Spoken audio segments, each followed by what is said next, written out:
Can somebody please tell me if there's a manual somewhere that details how the perfect victim is supposed to behave? Because in my experience, it doesn't matter how you react to an abuser, it's going to be wrong. Someone somewhere will tell you that you misstepped or you did it wrong in some way. And so you need to take accountability. Like, seriously. When I was pushed to the point where I couldn't keep my cool anymore, like he was yelling at me for 2 hours straight, I would remain calm the entire time, sifting through the nonsense and the accusations and the vitriol and responding as best I could until finally I would request for space or a break or a timeout or can we sleep on it? And he wouldn't give me that. He would follow me around the house, continuing to yell at me, telling him I was running away from our problems, stonewalling him or being selfish or otherwise being abusive in some capacity. And I would finally lose it. I would slam a door. I would scream in his face to leave me the fuck alone. Or when we were sitting on the couch and he would rub his hands all over my face or put his feet on me like a pestering child, I would try to get up and move. He would physically hold me down and not let me leave. I would remain calm and I would ask him to let me go.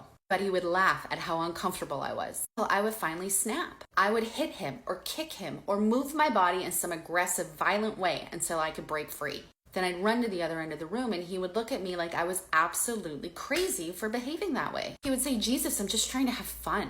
Now you're going to sit over there. Now you're going to punish me because I was having fun. There will always be someone out there that parrots your abuser saying, you need to take accountability. You shouldn't have snapped. You're just as bad. This is mutual abuse. For the victim who has already beaten themselves up for reacting that way, for behaving so out of character, all you're doing is piling on more shame to the shame they already feel. For the real abuser, they don't feel any fucking shame. But the victim does. Because after you snap, you go through all of these emotions. Oh my God, I need to manage my feelings better. I'm abusive too. I'm a terrible person. I need help. In order to work through that, you decide that you need to set boundaries. I don't like being like this, so I'm going to start setting boundaries and I'm going to take my power back. Only when you do that, the abuser feels the loss of control they had over you and they start telling you that you're controlling. Start calling you abusive for being controlling. And that just sends you into another spiral of doubting yourself. By setting boundaries, am I trying to control their behavior? And the peanut gallery will pipe up and say, well, why didn't you just leave? If it was so bad, you should have just left. Take some accountability.